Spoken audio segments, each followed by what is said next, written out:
I would like, first of all, to express my gratitude for the invitation to participate in this stimulating conference on the place of the Church in public space.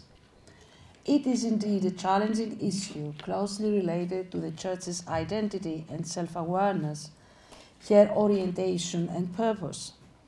The topic I was asked to present is that of the relation of the Church to a certain aspect of public life, that of human rights, seen, however, through the lenses of women as theologians and members of the Church. It is indeed a very difficult issue, and at the outset of my paper, I have to confess my difficulty to deal with every aspect of it. Therefore, what follows are rather some preliminary thoughts that could provide the basis of an honest, I hope, and constructive discussion about three main aspects. First, about the attitude of contemporary Christian communities towards the ideals of human rights and the question of compatibility of these rights with the Christian teaching on human relations and the biblical vision of the kingdom of God.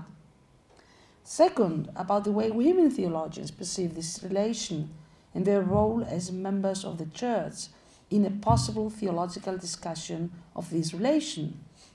And third aspect, of rather lens of my approach, will be that of the Greek Orthodox Church tradition to which I belong.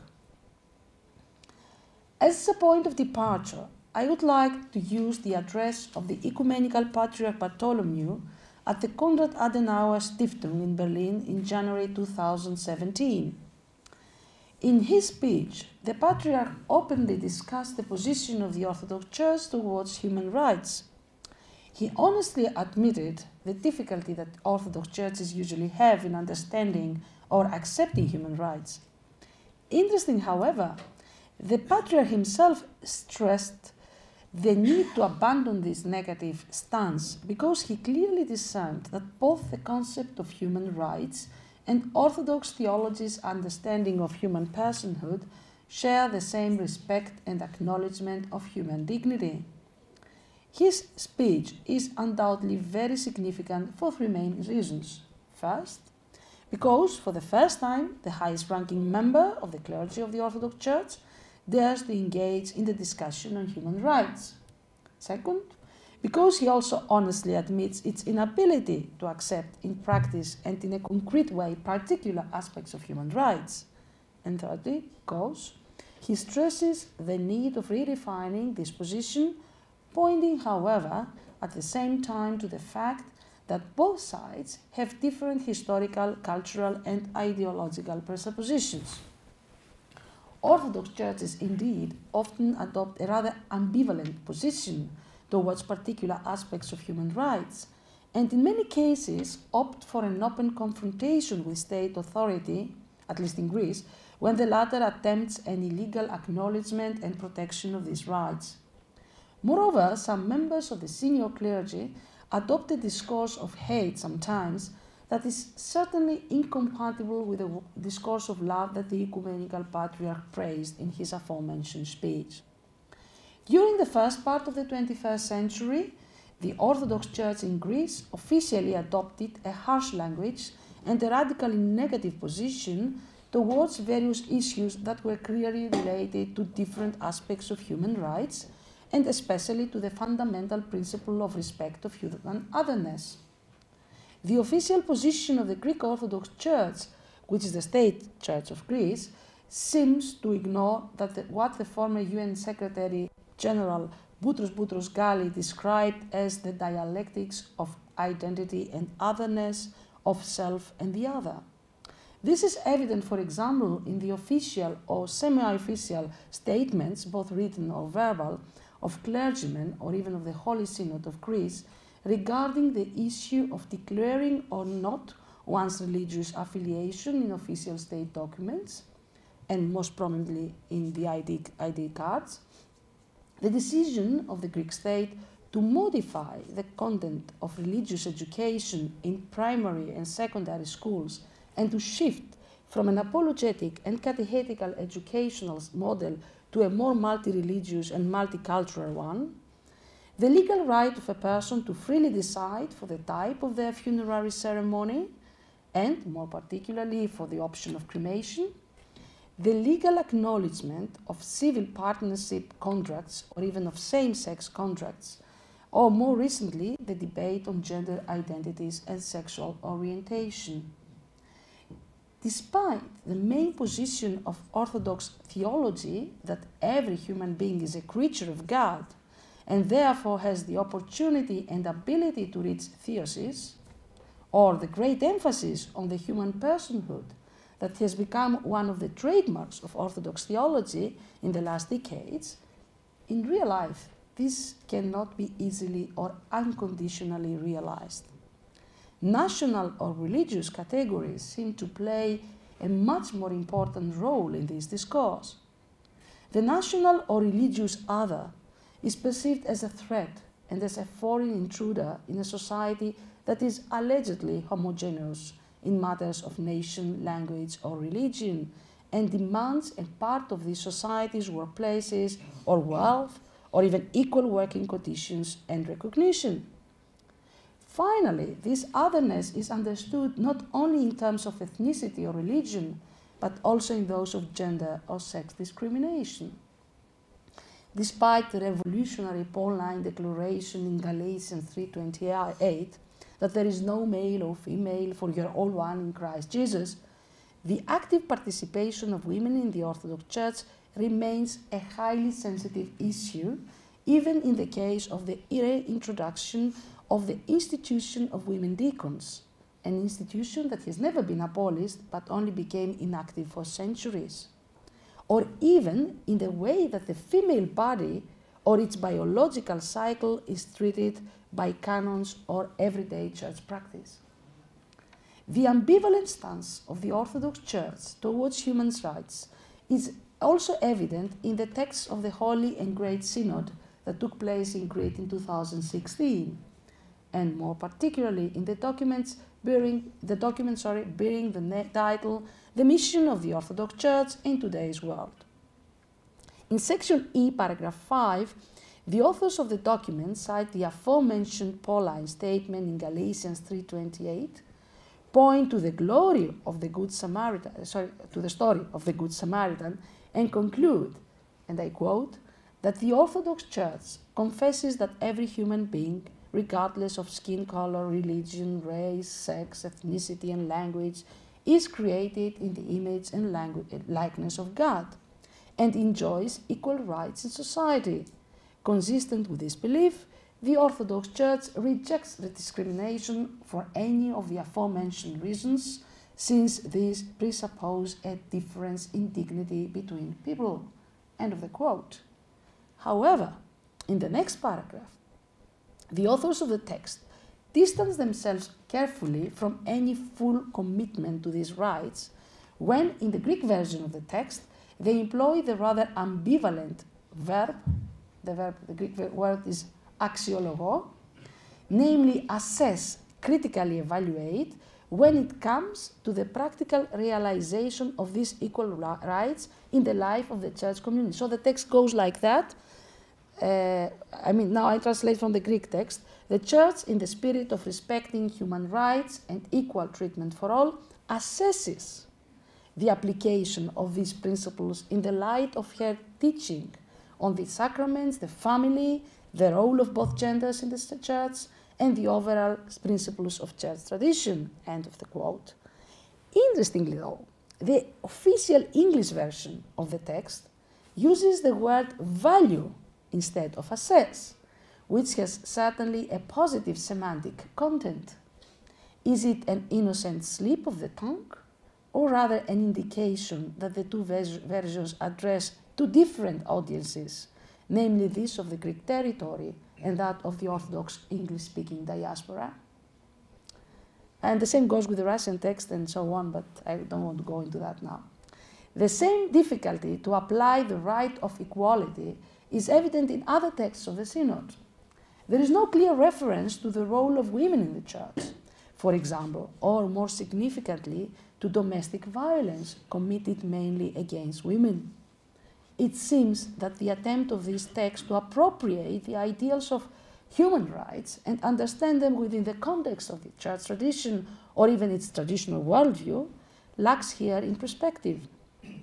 In the aforementioned text, now in section F, paragraph 14, the authors comment on the intention of certain countries to legalize and of certain Christian communities to justify theologically other forms of human cohabitation that are contrary to Christian tradition and teaching, clearly referring to heterosexual or homosexual partnerships sanctioned by the state, and remind their readership that, I quote, Christ will return again at his second coming, judging the living and the dead. End of the quote. The difficulty of the Church to respond to the dilemmas that the different worldview the human rights concept expresses, and the Church's tendency to react with a retreat to old-fashioned arguments or ideas that evoke the authority of the tradition, either the Bible or the Church Fathers, through the lens, however, of rather colonial and patriarchal hermeneutics, reflects the major challenge the contemporary Orthodox churches have to face, namely that of their obligation to proclaim the gospel of salvation in a radically changing world, to remain in this world but bravely not identify themselves with it. The aforementioned examples demonstrate that despite the often repeated assertion that both the Church and the state share the same principle of respect for human dignity and life, in fact, the way this principle is understood on a practical and concrete level by them seems to be quite different. This is certainly due to their different historical and cultural presuppositions, a fact that has also been underlined by the Patriarch in his aforementioned speech. Moreover, it has already been clearly noted that the various Orthodox churches react in different ways as to the status and place that each local, to the challenges of their social context, a diversity due to cultural reasons as well as to the status and place that each local church holds within their local societies. The members of a community that belongs to the minority certainly react differently towards religious and cultural diversity, whereas a majority state church like the Church of Greece, that perceives itself as self-evidently belonging to the public sphere, adopt a different stance.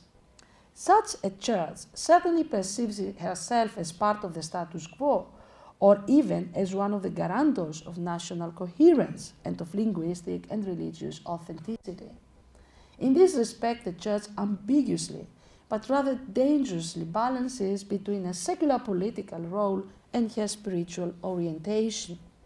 Moreover, the Orthodox churches, and in this case the Church of Greece again, seem to have been stuck into a pre-modern worldview and discourse that makes any de facto reception of modern or postmodern concepts and ideals most incompatible. This incompatibility seems also to be directly related to the way Orthodox identity is defined. According to the Orthodox anthropology, human beings cannot be perceived as autonomous, self-sufficient entities or as individuals, but mainly as part of a collectivity. They are defined by their relations to other human beings and the rest of the creation.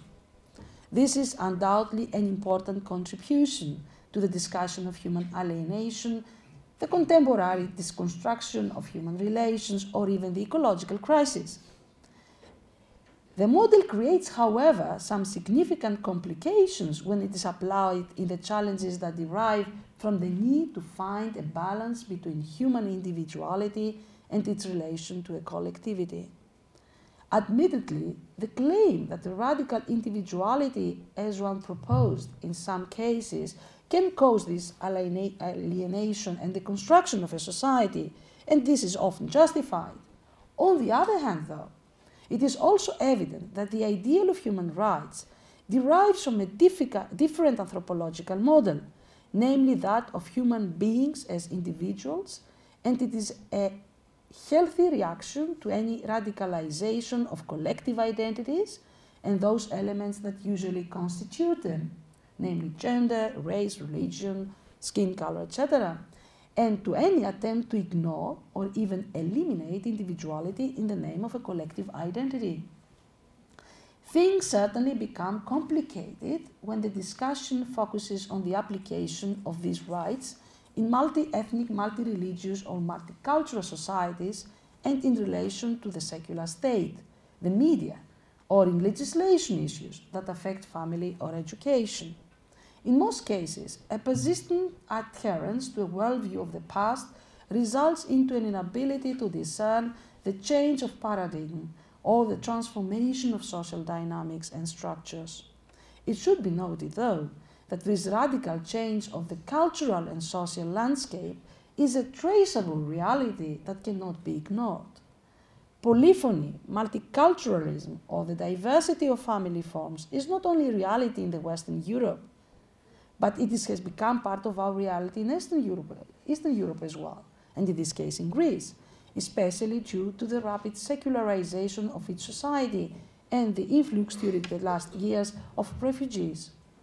The Ecumenical Patriarch rightly observes that one of the reasons that lead to the reluctance to adopt the principles of human rights is a fear that they are constructions of the Western mentality and therefore incompatible to the doctrines and the tradition of the Orthodox Church. Moreover, their secular character is often frowned upon since human rights lack any reference to God the Creator, who according to the Church is the beginning and the telos, purpose of the creation. Admittedly, the ideals of human rights are the results of modernity, for which many Greek Orthodox clergymen and theologians have expressed their negative opinion or at least their concern. Indeed, the idea of protecting human individuality and individual uniqueness does not have its origins in a religious or more particularly a Christian context, but rather in secular humanism. This, however, cannot preclude, at least in principle, any possible convergence between the two attitudes towards human beings and human dignity. The acute social instinct of orthodoxy that Father Florovsky commented upon can lead to the acknowledgement that both individuality and uniqueness within a social group need to be protected. A dualistic understanding, therefore, that often pays no heed to cultural changes and social developments and mainly does not promote the task of protection and advancement of human personhood should be abandoned. Orthodox theology that is inspired by the vision of God's kingdom and that of the eschatological realization of this world should regard the secular ideas of human rights and of respect of human uniqueness and as a step forward and to the same direction and as one of the greatest achievements of modern times. As it has already been noted, it is necessary that a common ground should be created or rather found where a constructive dialogue can take place. This does not necessarily mean that the Orthodox Church has to abandon her anthropological, soteriological and ethical principles, as it has often been stated by those who seem to ignore the significance of human rights. The members of the Church ought to adopt a critical stance, although not necessarily negative or dismissive, while remaining part of this society. God's new world cannot come if his children are not willing to dare, and if the gospel's truth that is always new is poured into the old wineskins of fear and rejection, or if the Church is ready to settle for and become integral part of structures of power and authority. An in-depth discussion of human rights and of their practical consequences, namely of freedom, equal representation or expression, or of abolition of any race or other discrimination, is therefore necessary. In this case, human rights should be approached through theological lenses and not merely cultural or historical ones. Albeit the latter are necessary, they cover only the earthly aspect of Christian life, but cannot take into consideration the Church's soteriological or better eschatological perspective. In the words of the Archbishop of Albania, Anastasios, and I quote, "As to the Christian churches, if they want to make their own contribution to the cause of human rights, they should not limit themselves to fine analysis and admonitions, but should become in reality what they are meant to be, centers of moral and spiritual inspiration where personalities can be molded, laboratories of selfless love, a place where the kingdom of God reveals itself on earth, a place where the level of human life is elevated from a collection of individuals who merely coexist biologically to a communion of persons which take as its model the supreme reality, the Holy Trinity, whose praises the churches ceaselessly extol. End of the quote. In this respect, Orthodox women as theologians and members of the Church can play an important role in the dialogue between theology and the philosophy of human rights. Women, in fact, have suffered or are still suffering discrimination, violence, or even persecution in certain political and religious contexts. They can therefore better perceive the rationale of human rights and their claim for equality, freedom, education, or public participation. Their instinct of injustice and oppression, developed through their being victims of such social and cultural attitudes for centuries, can certainly help the Church as an institution to engage herself in a constructive dialogue with her secular partners. They could furthermore contribute to a healthy self-criticism of the Church herself and to a gradual moderation or even abolishment of practices or attitudes within the Church that tolerate or sometimes promote injustice and discrimination. It is necessary, for example, for the Church to readdress issues like the participation of women, active participation in church life, more particularly the issue of female diaconate, which, as I've said, it has never been abolished, but it's inactive, or, for me, most importantly, attitudes towards female body and its sacredness. Moreover, women can contribute to the development of a theological discourse that is brave enough to be critical and self-critical at the same time. Self-critical, as I've said before, when it comes to the way women have been treated or are still being treated in certain church contexts, and critical towards any injustice, marginalization, or oppression against any human being or even nature.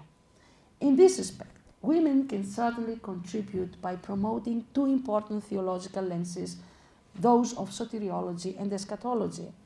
And in this respect, they don't differ from their male, let's say, colleagues. If the ultimate purpose of all human beings, irrespective of gender, race, descent, religion, or social status, is their union with God, the so-called theosis, this places the whole discussion about discrimination or human uniqueness on a different basis. Moreover, if the purpose of this world is its eschatological consummation and its renewal, a process that has already started, then the adherence to structures, concepts, and norms that define our finite world seems redundant and dangerous. This eschatological horizon relativizes any conventional understanding of human relations and human identity and defies any dangerous embrace with structures of power and totalitarianism, no matter what their former origins are. If Christian love, and I conclude my speech, that is often claimed to be the essence of Orthodox theology, is the response of the Church to the ideals of human rights, then it should not be forgotten that due to its eschatological quality, this love drives out fear. Such a brave stance, though, requires one to leave aside any stereotypes and prejudices and mainly to acknowledge the positive elements that human rights bring into the discussion, despite the fact that these may come from a secular part of the society. The members of the Orthodox Church should always be reminded that although they should never identify themselves with the ways and powers of this world, they still remain its integral part, its salt and light. A secularized society is not a threat, but an opportunity. It is moreover their living space where they should bear witness, actualize, and foretaste God's kingdom. Interestingly, Jesus himself used a very unconventional language in order to describe this kingdom and proclaim that all kinds of discriminations will be abolished, that the first will come last and the last will come first. This resetting of the default way of thinking requires a redefining of all practical implementations of the principle of love in everyday life, like, for example, of the roles of men and women, or of the ways of a human being can be self-defined. Furthermore, it requires an in-depth redefining of Orthodox identity, a change of mind, metanoia, and of life. It is highly probable then that in this quest the Orthodox Church will learn a lot by a world beyond herself and of its struggles for tolerance, acceptance, respect, and freedom. Thank you very much. Thank you.